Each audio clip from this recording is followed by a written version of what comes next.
Usted está viendo Discovery Channel.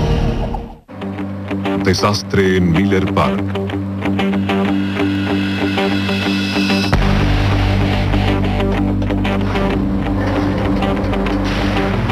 Pesa más de 2.100 toneladas. Necesita 11 motores diésel para funcionar. Completamente extendida, su pluma se eleva a 170 metros. Es tan alta que debe advertirse a los aviones cuando está en acción. La Lapson Transit Lift 3 es la grúa más grande de Estados Unidos. La llaman Big Blue. Con ese tamaño, cuando opera en un sitio de obras, es todo un espectáculo. En la tarde del 14 de julio de 1999, un grupo de personas observaba la colosal grúa. Estaba levantando un gran segmento del techo de un estadio de béisbol destinado a ser el orgullo de Milwaukee, en Wisconsin.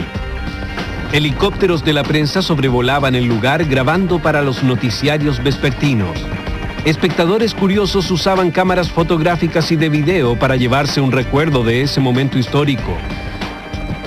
Pero las imágenes que captaron esa tarde a las 5:15 impactarían a todo el país. ¡Cuidado, cuidado!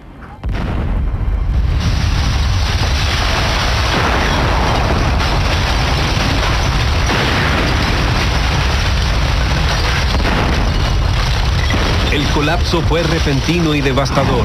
Un sismógrafo ubicado a unos 8 kilómetros de distancia registró el estremecimiento producido. 3 obreros de la construcción perdieron la vida bajo una luz de acero y concreto. Las perturbadoras imágenes sobrecogieron a la comunidad. El estadio parecía el blanco de una poderosa bomba. ¿Qué había destruido a Big Blue?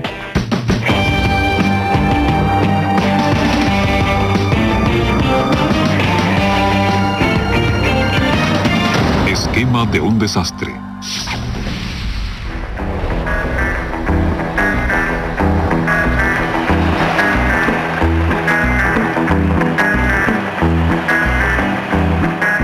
Algo típicamente norteamericano. Una noche en el béisbol. En un fin de semana con un feriado nacional, el estadio espera una gran concurrencia.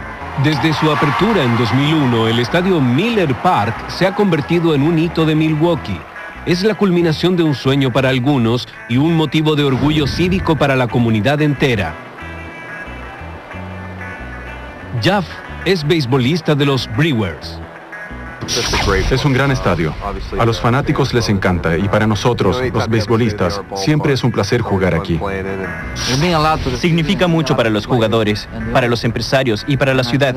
Actualmente muchos empresarios quieren integrar este equipo de Milwaukee. La ciudad es muy conocida gracias a Miller Park. Observando este campo de juego, cuesta creer que el sueño comenzó como una pesadilla. Más todavía, imaginar esos 30 segundos de terror y confusión que virtualmente paralizaron la ciudad. A fines de los años 90, aún era un sueño. En esos días, los Brewers jugaban en el estadio Condal, un campo viejo y en mal estado que avergonzaba a jugadores y aficionados. Miller Park iba a cambiar todo eso. Sería de primera clase con 42,000 asientos y un moderno techo corredizo. Viajábamos a otras sedes y al volver veíamos cómo iba avanzando la construcción, con nuevas secciones, graderías y cosas así. Desde luego que fue un proceso lento, pero resultó emocionante ver el desarrollo. 14 de julio de 1999. La construcción de Miller Park lleva ya 11 meses.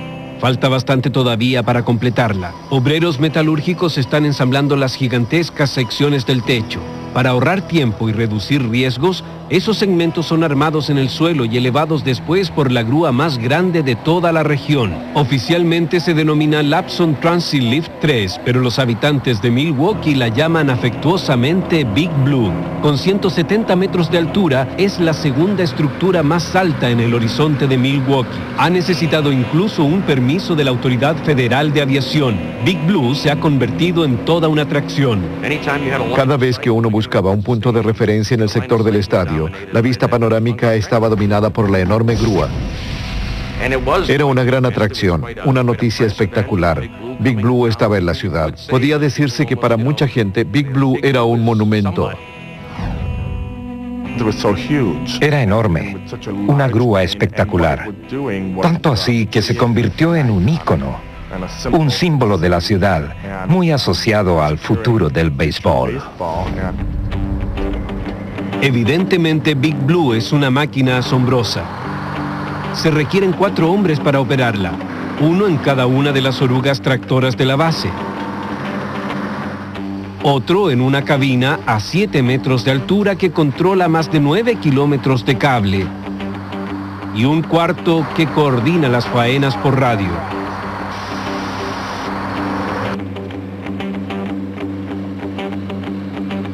Yo vivo para esta grúa. Me encanta. Realmente no me importa cuál sea la obra. Disfruto siendo operador de grúa. En este caso particular, fui el capataz de todos los obreros. Charlie Christie se encuentra en la cabina de la grúa operando 2 tornos que mantienen nivelado el gran segmento de techo mientras Big Blue lo coloca en su lugar. La sección de techo es tan grande como un campo de fútbol. Un operador experto puede efectuar pequeños ajustes cambiando la posición hasta en 3 milímetros. Pero cada uno de las docenas de movimientos de levantamiento deben planificarse y ejecutarse minuciosamente. Se planifica todo. Cuánta presión se le impondrá al suelo, en qué hora del día se hará tal operación. Se coordina para que el área esté despejada de tráfico, para que la carga no pase sobre sus cabezas. El equipo se revisa una y otra vez. La condición de cada parte componente debe ser correcta. Hasta entonces, el récord de Big Blue era perfecto. En los últimos 11 meses había levantado y puesto en su lugar 10 de las enormes secciones de techo. Pero el 14 de julio de 1999 sería desastrosamente distinto. La gigantesca grúa transformada en una característica del panorama urbano iba a desaparecer súbitamente. Cuando Big Blue era ingresada lentamente al estadio, Bob Winkle y Lance Wallace observaban desde la carretera. Eran admiradores de las máquinas y habían esperado meses por ver a Big Blue en acción. Después de una convención agrícola en La Crosse, al regresar a casa habíamos tenido ocasión de verla con la pluma a pocos metros del suelo. Tiempo después la avistamos con la pluma plenamente extendida. Íbamos camino a casa y salimos de la carretera. Tenía mi cámara y me agrada hacer fotografías, por eso nos detuvimos. Lance Wallace y Bob Winkle no eran los únicos espectadores en Miller Park. Otros curiosos eran el padre Anthony Zimmer, uno de los 4 sacerdotes especialmente invitados para recorrer las obras por el arquitecto del proyecto. Vivo cerca del lugar. Todos los días veo cómo avanza la obra. Resultaba muy interesante, sobre todo cuando efectuaban el levantamiento de una sección de techo. Me preguntaba, ¿cómo logran hacer eso? Tras completar su lento viaje al estadio, Big Blue empezó a colocar las grandes secciones del techo. Desde su posición de control dentro del estadio, Jerome Starr daba instrucciones al personal de Big Blue. Al instalarse un segmento, The Grave y Witcher procedían a fijarlo a la estructura. Cuando comienza la maniobra, Pat Ostrenga y sus colegas acababan de finalizar una reunión en el sitio. Ostrenga es un inspector de la Administración Americana de Salud y Seguridad Laboral. Terminamos a eso de las 5 y salimos a revisar. Vimos que se efectuaba un levantamiento. Uno de mis colegas decidió irse a casa y nosotros 2 optamos por quedarnos hasta más tarde y ver parte del trabajo. Por casualidad, uno de los colegas de Ostrenga llevaba una videocámara. Cuando la enfocó a la gran estructura, ni él ni Ostrenga tenían cómo saber que iban a registrar las últimas imágenes de Big Blue. Charlie Christie operaba los 2 tornos tractores de la grúa. Repentinamente sintió que había algo irregular. El soldador especializado y yo, que estábamos en la grúa, sentimos un remesón. Me preguntó si lo había sentido. Le dije, claro que sí. La primera señal de que algo estaba mal fue un chirrido de frenos en la grúa, seguido por una explosión sorda. Lance Wallace y Bob Winkle estaban a unos 100 metros de la grúa. Desde esa posición podían escuchar la comunicación radial entre el operador de Big Blue y Jerome Starr dentro del estadio. Nos habíamos sentado a observar. De pronto escuchamos un par de fuertes sonidos y otros menores por las radios. No pudimos saber qué era porque todo sucedió muy rápido. La grúa comenzó a moverse, primero para un lado y después hacia el otro, ligeramente, sin detenerse. Estaba oscilando. Sonó como una explosión. El suelo temblaba y temblaba. Supe que algo estaba pasando, algo muy malo. Entonces empezamos a correr. Bob iba empujándome, pero yo me detuve. Mi instinto fue girar y tomar unas fotografías. Lance Wallace fotografiaba los últimos minutos de Big Blue. Entre tanto, el padre Zimmer advirtió también el inminente peligro. Caminábamos por el corredor, nos deteníamos y hablábamos sobre el espacio y el diseño, cuando de pronto oímos un sonido realmente terrible. Nos pareció como si un avión estuviese aterrizando sobre nosotros. Big Blue al borde del desastre. En su puesto, en la cabina de la grúa, Charlie Christie dimensiona el problema. El enorme brazo pluma de la grúa está siendo arrancado.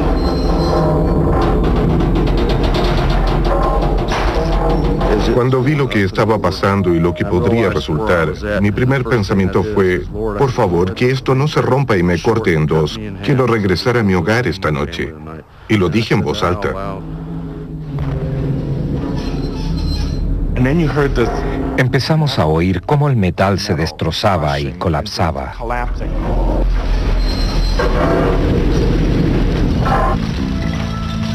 Giré y por torpeza caí. Perdí el casco y me disloqué el hombro izquierdo. El estruendo continuaba, se sentía. Estaba tendido en el piso y pensaba, ¿llegó mi hora? ¿Así es como termina mi vida? Big Blue se tuerce hacia el norte antes de caer a tierra.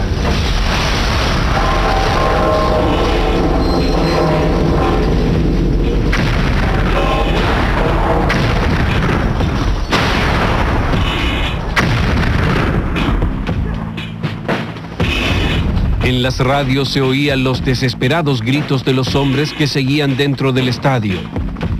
Después, silencio. Quienes han visto el colapso se preguntan cuántas víctimas habrá. En el cuartel de bomberos más cercanos, el personal de emergencia se pone en acción, pero no pueden creer lo que oyen. Dieron la alarma. Decían que la grúa había colapsado. No le dimos mayor importancia al principio, porque a través de los años hemos respondido a muchas llamadas que han resultado ser algo muy distinto a lo que informan primero, y no podíamos asimilar la idea. Se había destrozado una grúa. ¿Qué cosa puede hacer algo así? Era lo que todos se preguntaban. ¿Qué causó la caída de esa grúa gigante? ¿Fue derribada por fuertes vientos? ¿La sección de techo pendiente de la pluma era demasiado pesada? ¿O había un daño oculto en su estructura que provocó el desastre?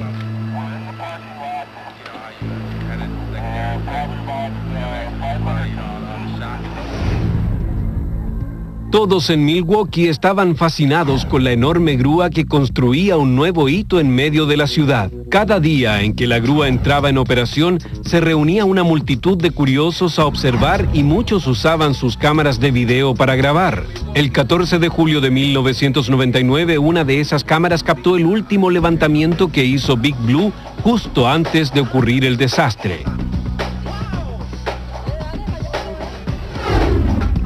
En el antiguo campo de béisbol vecino, Geoff Jenkins, de los Brewers, estaba entrenando. Oímos un enorme impacto, pero diariamente escuchábamos el ruido de las obras, de modo que un estrépito repentino y golpes no significaba mucho. Pero claro, al salir vimos la grúa desplomada. Otros espectadores que habían visto la grúa trabajando también estaban estupefactos. Todo sucedió tan rápido que uno dudaba. ¿Ocurrió realmente lo que vi? Alcanzamos a oír al operador de la grúa diciendo a la gente que se apartara mientras caía. Fue una experiencia muy dramática, algo irreal. En minutos, brigadas de emergencia se dirigen al lugar en respuesta a una alarma que les parece increíble. Pero cuando llegan al estadio comprueban personalmente que Big Blue ha muerto. Al llegar vi que la base de la máquina estaba en su lugar, pero que la pluma se había destrozado. Yacía como un enorme dinosaurio que hubiese caído bruscamente, estrellándose en el muro. La cabina de Big Blue se había separado de su base que aún seguía alzada con las orugas asentadas en el suelo. Su enorme pluma estaba tendida en el piso del estadio como un cuello roto. Al observar el recinto resultaba imposible imaginar que el sitio llegaría a ser un campo de béisbol. El sector de la primera base estaba destruido por una inmensa masa de acero retorcido. Nunca en mi vida había visto tanto acero retorcido. Los escombros estaban en todas partes. Vimos que el centro del estadio había sido avasallado por un increíble volumen de material en forma de alud. Nadie sabía a ciencia cierta cuántos hombres se encontraban bajo esa maraña de acero y concreto destrozados. Los sacerdotes visitantes emergen entre las ruinas de las dependencias cercanas. Se había hecho un gran silencio. Podía verse una nube de polvo a través del pasillo hacia un portal. Era como una niebla. Me pareció increíble continuar vivo y que no se hubiese derrumbado todo. Lentamente comenzaron a aparecer los sobrevivientes sofocados por el polvo y escombros. Recuerdo que había unas 100 o 150 personas dándose vueltas allí, y policías dando órdenes. Todos impactados, con caras angustiadas. Mucha gente circulaba sin saber qué hacer. Charlie Christie ha sobrevivido al desastre, pero al retornar la calma, le asalta un terrible pensamiento. Lo primero en que pensé fue en mi equipo, todo el personal. Era necesario pasar lista, comprobar las bajas. Era lo mismo que todos estaban pensando. ¿Salió alguien con vida? El padre Zimmer, mientras caminaba entre los escombros del estadio, empieza a temer lo peor. Caminé hacia el punto crítico. Allí vi a Big Blue, completamente destruido y todo el techo colapsado. Pensé que obviamente había muertos ahí. En el núcleo del desastre, los temores de Charlie Christie van a confirmarse. El operador de una de las grúas torres complementarias emergía entre el polvo en lo alto de los carriles de su grúa. Venía con el rostro demudado. Y lo primero que dijo fue: creo que los perdimos. Explicó que había hecho todo lo posible, pero que cuando volvió a mirarlos ya no estaban. Lo que más recordaba era la lluvia de acero que se les fue encima. Entonces no me cupo duda de que teníamos bajas. Habíamos perdido a los 3 hombres de la canasta de su grúa, 3 amigos. Conocemos ya la identidad de los 3 hombres que murieron en el accidente. Ellos son los William DeGrave, Jerome Starr y Jeffrey Witcher eran los 3 metalúrgicos que estaban en una grúa menor esperando apernar la sección de techo levantada. No tenían salvación. ¿Pero puede haber más gente sepultada por el material caído? Cotidianamente había entre 400 y 700 personas trabajando en el estadio. Hicimos una búsqueda sistemática en cada nivel, en barrido. Cada grupo iba desde el punto A al punto Z, tratando de localizar posibles espacios con cualquier indicio de la presencia o reciente actividad de trabajadores. Esa noche a las 10:30, el Departamento de Bomberos de Milwaukee finalizó la operación. Milagrosamente, los 3 obreros metalúrgicos eran las únicas víctimas. Para quienes vieron lo ocurrido, esos pocos segundos de terror dejaron una huella indeleble. Solo a las 11:30 de la noche pude dirigirme a mi hogar. Logré despejar algo mi mente mientras conducía 1 hora en la carretera camino a mi casa. Pero algo así permanece para siempre. No lo olvidaré jamás. 2 días después del desastre de Miller Park, se reanudó el béisbol en Milwaukee. En el antiguo campo vecino, los Brewers recibieron a Kansas City. Se observó un minuto de silencio por los 3 obreros metalúrgicos muertos en la catástrofe del estadio en construcción. Cada beisbolista llevaba un parche con el emblema del sindicato metalúrgico local. Era como si un velo fúnebre hubiese cubierto Miller Park y todo Milwaukee. Había tristeza, desilusión y las persistentes preguntas. ¿Por qué? ¿Cómo? La investigación adquiere el carácter de un enigma criminal, con la diferencia que los detectives son ingenieros forenses. Lo más satisfactorio de mi trabajo es descubrir quién lo hizo. David Peraza es un ingeniero investigador de LZA Technology de la ciudad de Nueva York. Hay mucha semejanza entre una investigación técnica y una investigación policial. Por ejemplo, un homicidio. En ambos casos se tiene sospechosos. En ambos casos hay evidencias. Peraza y un grupo de ingenieros calificados reducen eventualmente la lista de sospechosos a 3. Sospechoso número 1, el viento. Las especificaciones de diseño de Big Blue establecían claramente que no debía levantarse carga con vientos de más de 32 kilómetros por hora. ¿A qué velocidad soplaba el viento ese día? ¿Tuvo la fuerza necesaria para derribar la grúa gigante? Sospechoso número 2, estado del suelo. Una grúa del tamaño de Big Blue debe estar absolutamente nivelada.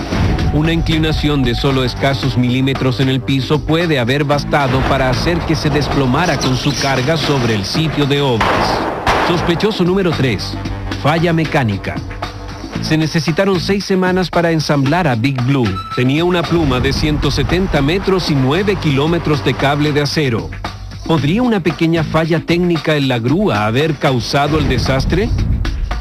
El viento, estado del suelo, falla mecánica, una galería delictual de posibles sospechosos. ¿Cuál dio el fatal golpe a la grúa más grande de Norteamérica? En los meses que siguieron, los ingenieros forenses analizaron cada elemento del desastre. Sometieron a esfuerzos extremos muestras del metal componente de la máquina. Recrearon cada instante de la última operación de Big Blue hasta el más mínimo detalle. Eventualmente resolverían el misterio de lo que le pasó a Big Blue.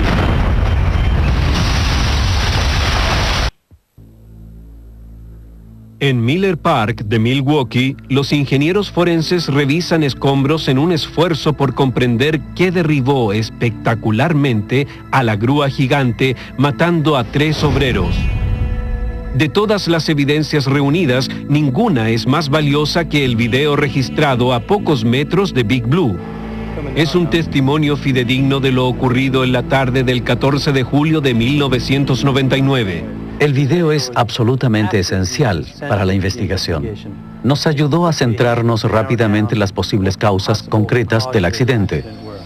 Una persona poco entendida ve solamente imágenes borrosas de la caída de la grúa, pero para quien sabe buscar hay una valiosa fuente de información. En este video puede verse que la primera señal del problema vino de la base de la grúa misma. Hubo un fuerte impacto. No hay indicio de falla alguna en la parte alta de la grúa, ni tampoco en su brazo pluma.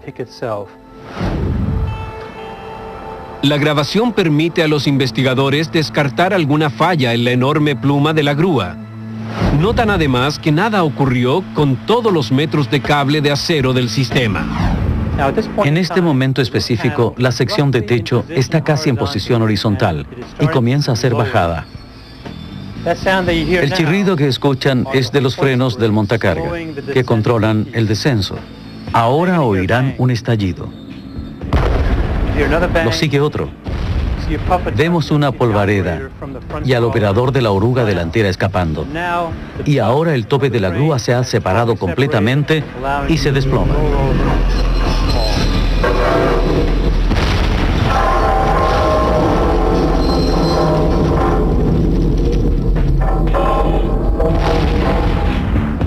Ese estallido provino de la base de la grúa. desde la clavija maestra. La clavija maestra ancla la pluma de Big Blue a la masiva base con doble oruga que permite su movimiento independiente. Tiene 45 centímetros de ancho y más de 4 metros de largo. Es sujetada por una enorme arandela de 8 centímetros de grosor. Al ocurrir el accidente, Charlie Christie operaba los 2 tornos tractores que mantienen a nivel la gran plataforma base. Estaba sentado justo encima de la clavija.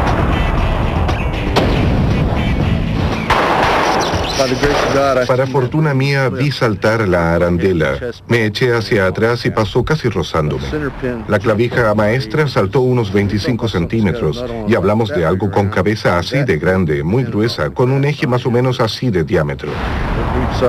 Salió disparada y la máquina se desplomó. Los investigadores saben entonces que falló la clavija, pero ¿fue una consecuencia del colapso o su causa?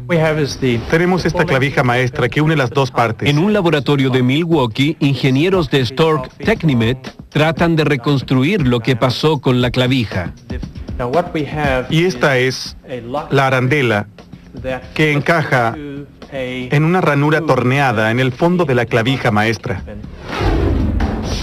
Craig Brown es un ingeniero metalúrgico de Stork Technimet. Una pestaña de metal que había aquí retenía esa arandela, de modo que la clavija prácticamente pivoteaba con esto como contenedor. La tensión inducida por la falla curvó la clavija y terminó por rebanar el metal. Esta parte fue arrancada, literalmente jalada. La avería final consiste entonces en el quiebre del fondo mismo. Cuando se rompió la clavija, se levantó y se desprendió. Fue el momento en que la cabina de la grúa colapsó. Cada fragmento de la clavija es cuidadosamente fotografiado y clasificado. Las fotografías son como los retratos de delincuentes. En este caso, cada fragmento metálico es sospechoso.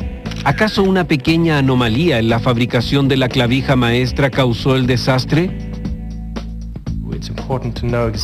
Es importante establecer cómo se desgarró el metal cuando la base de la clavija maestra resultó cortada. Tomamos varias muestras de diferentes puntos de esas piezas para poder efectuar una evaluación cabal. La primera muestra que toma Craig se llama muestra macro. Se corta un trozo circular de la clavija maestra y se analiza en busca de grietas en la estructura de acero. Luego se extraen muestras del núcleo de la clavija. Estas son tensadas al límite para determinar la resistencia tensil del acero en toda la sección de la clavija. ¿Funciona? Sí. Listo. La última muestra es tomada directamente de la clavija que se rebanó. Cortamos una sección de esta parte que nos permite evaluar tanto la microestructura de la clavija como la de la pieza cortada, viendo ambas estructuras en una gran ampliación.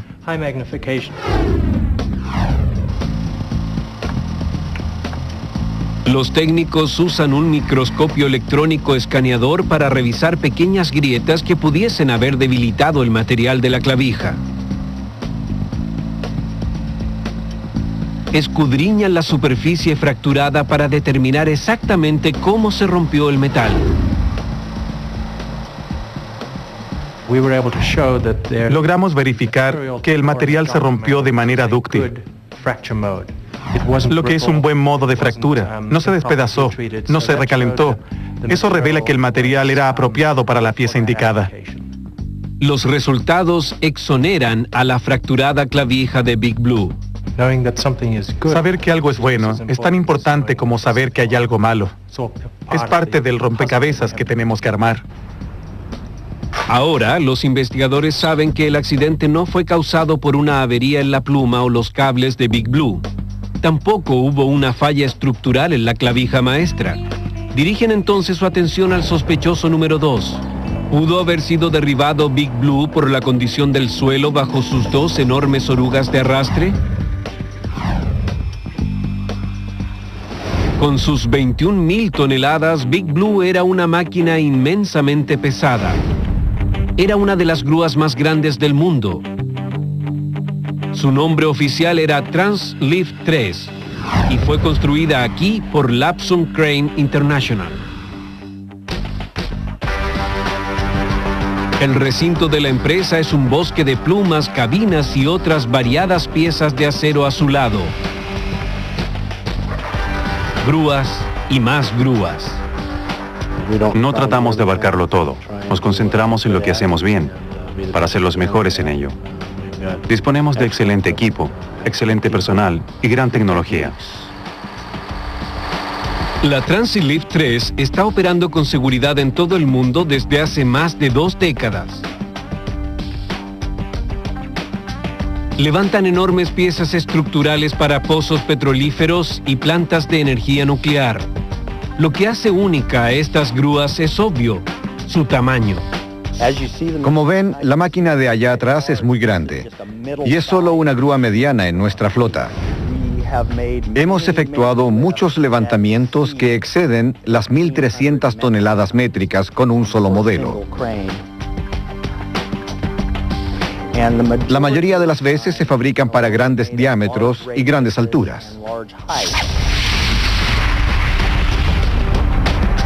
Una vez ensamblada, la Translift 3, con su mástil central extendido hasta una altura de 170 metros, opera como un colosal balancín. Más de 1.000 toneladas de contrapeso previenen que la estructura se desequilibre cuando levantan cargas tan pesadas como un panel de techo de estadio. La geometría y la física involucrados son muy simples. Con un contrapeso muy atrás, se puede levantar una carga a gran altura. La Translift 3 se asienta en 2 grandes transportadores de oruga que le permiten moverse con su carga. Estando en acción, el contrapeso puede ser movido independientemente en cualquier dirección para equilibrar la carga. Esto le da capacidad para efectuar múltiples operaciones simultáneas. Se puede mover la máquina y girarla al mismo tiempo. Los méritos de la Translift 3 la hicieron la grúa perfecta para el trabajo en Miller Park. Grandes secciones de techo ensambladas en tierra podían levantarse y transportarse al estadio dentro de los estrechos confines de Miller Park. Pero el 14 de julio de 1999, la enorme grúa cayó pesadamente a tierra. Los investigadores saben que no fue la clavija maestra. Y gracias al video también descartan fallas mecánicas en la pluma de la grúa. Después, a los pocos días de la investigación, hacen un descubrimiento sorprendente. Nuestro testimonio indica que realmente hubo una falla de terreno más temprano ese día, cuando la grúa se hundió en el suelo unos 30 centímetros al levantar la carga. Como resultado, el levantamiento inicial se suspendió y se escogió una nueva ruta para evitar el sector problemático. Pero la pregunta persistía: si el suelo se había comprimido bajo Big Blue horas antes, ¿era posible que la misma cosa pasara una vez más? ¿El terreno debajo de Big Blue había provocado el desastre? Es muy importante que una grúa de esta altura esté en terreno absolutamente nivelado, puesto que cualquier desequilibrio en el piso se multiplica en la parte alta. Para esta grúa en particular, el criterio fue de 19 milímetros sobre una distancia de 7 metros. El suelo tenía que estar dentro de esa tolerancia. De otro modo, existía el peligro que la grúa se inclinara mucho.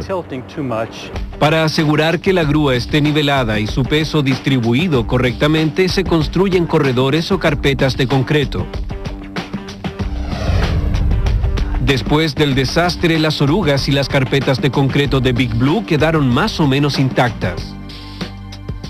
Los investigadores probaron las carpetas y el terreno para determinar qué papel pudieron haber jugado ambos en el accidente.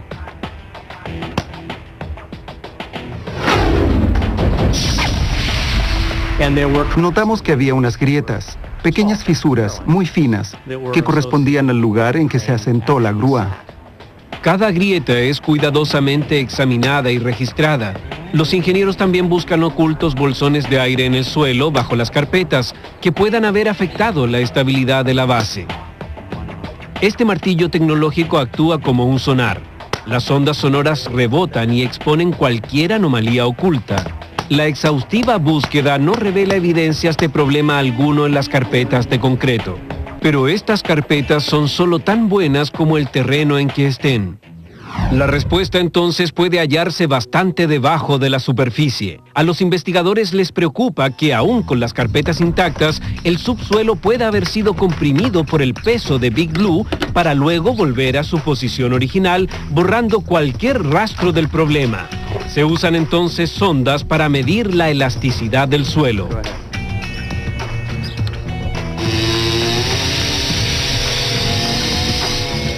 Gatos hidráulicos miden cuánto peso puede soportar este suelo. ¿Fue Big Blue demasiado pesado para las carpetas de concreto y el suelo del sector? No hubo evidencia de anomalía seria en esas carpetas, de la que pudiese deducirse que el problema estuvo reducido a la base del soporte. Otra pista descartada. El suelo mismo no causó la caída de la grúa. En su lista de sospechosos, a los expertos solo les queda una opción más: el video que les daría la pista definitiva. Hay muchos puntos notorios en este video. Sobre todo, observen la bandera en el costado derecho y cómo cambian dirección del viento. Verán que está cambiando rápidamente, en muy poco tiempo. Esa pista lleva a los investigadores hacia un análisis diferente y en el camino descubre la sorprendente omisión que hizo caer estrepitosamente a Big Blue.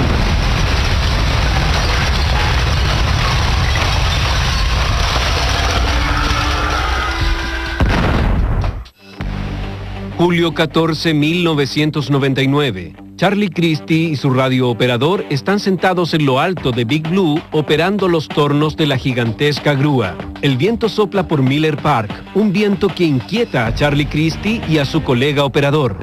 Me preguntó, ¿sentiste eso? Le respondí, por supuesto que sí, tiene que ser el viento. Con la larga experiencia que tengo, conozco bien esa vibración. Equivale a sacar la mano por la ventana del auto a alta velocidad. Cuando se siente una vibración constante, es la misma cosa. El viento es la peor pesadilla de los operadores de grúa, incluso de una máquina del volumen de Big Blue. Aunque lleva 1000 toneladas de contrapeso para equilibrar la carga, aún es poco para contrarrestar los embates del viento en los flancos de la pluma.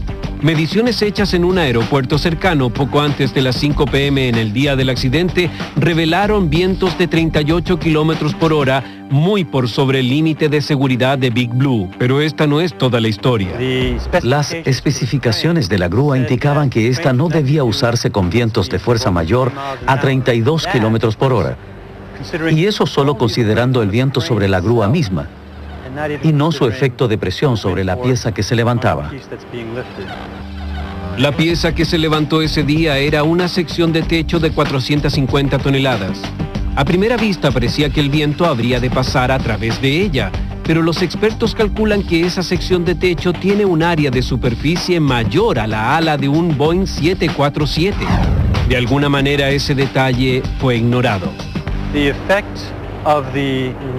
El efecto del viento sobre una pieza que es levantada, al parecer nunca se calculó respecto a la operación o en relación a cualquier otra faena de carga en la obra.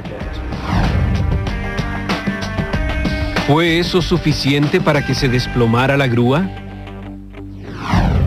La búsqueda de la respuesta crea otro desafío para los investigadores: analizar un sospechoso que ni siquiera pueden ver. Cuando Big Blue colapsó, los expertos tuvieron media docena de sospechosos. Ahora redujeron la posibilidad a uno: el viento. Pero, ¿cómo calcular el empuje del viento sobre la grúa y el segmento de techo que se levantaba?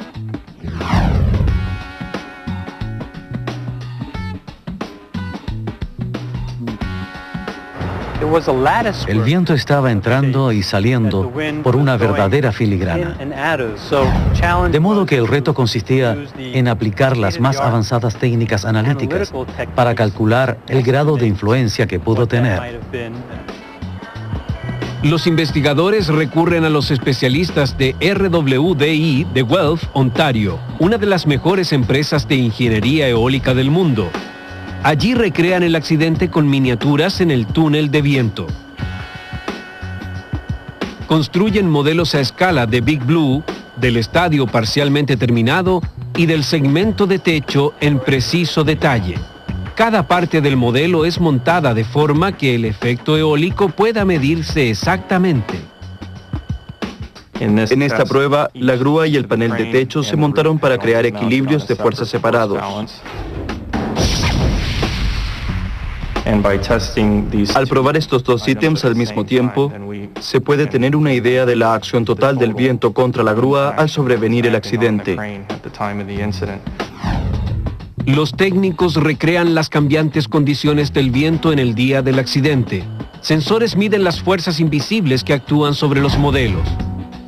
Una varilla de humo ayuda a Jason Garber a ver cómo influye el viento en las formas irregulares de la grúa y el estadio.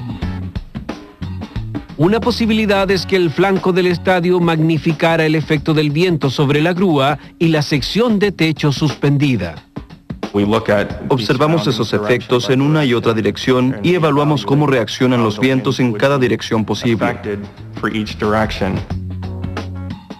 Después de 4 días de pruebas, entregan la información a David Peraza para su interpretación. Debido a la dirección del viento y al efecto soplo en la pieza que se levantó, la grúa fue claramente sometida a una presión lateral del orden de 2,5% a 3% de la carga en elevación. 3% no parece mucho, pero los investigadores estiman que la combinación de viento y efecto soplo sobre el panel de techo impuso una carga lateral adicional de 6,5 toneladas en la grúa. La velocidad del viento ese día estaba ya en el límite máximo para la máquina. Era más de lo que Big Blue podía soportar.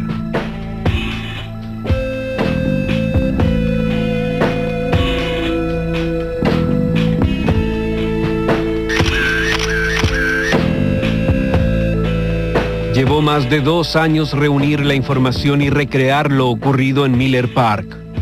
El resultado final fue un detallado recuento de las últimas horas de Big Blue el día 14 de julio de 1999.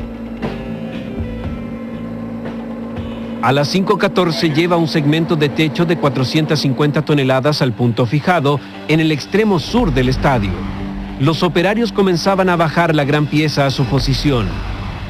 Dentro del estadio, William D. Grave, Jerome Starr y Jeffrey Wisher esperan para apernar el segmento.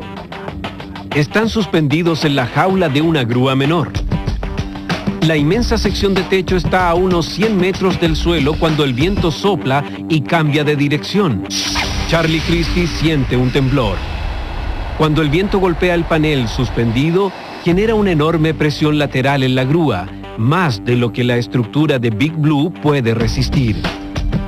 La gran clavija maestra de la grúa comienza a curvarse.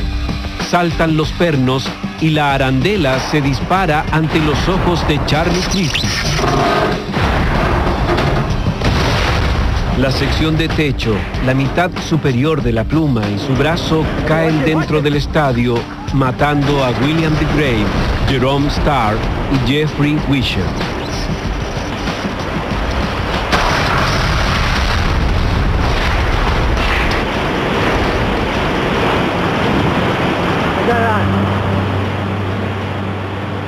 Todo transcurre en menos de 30 segundos.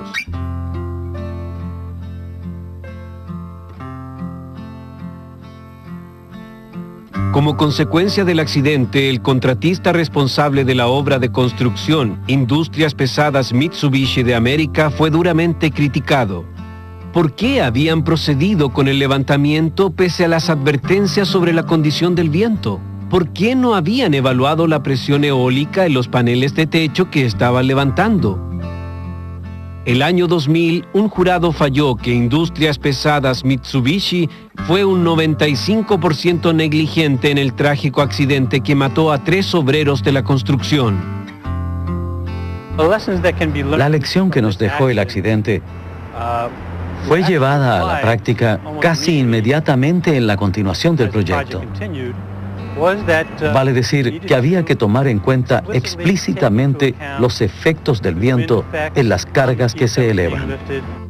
Hoy, cuando las entusiastas multitudes acuden a Miller Park, es difícil imaginar que el acero retorcido y el concreto fragmentado inundaban este campo no hace mucho. En la línea de la primera base, donde cayó gran parte de Big Blue, ahora se encuentra la banca de los Brewers y transitan por ella miles de fanáticos. Habiendo estado allí, no es posible borrar las imágenes que uno vio. Por ejemplo, viendo a los jugadores en sus puestos, recuerdo que ahí yacía la grúa desplomada en medio del campo. Y todavía veo también toneladas de escombros esparcidos. Fuera del estadio, un monumento de bronce representa a los 3 obreros metalúrgicos. Es un homenaje permanente a quienes murieron construyendo Miller Park.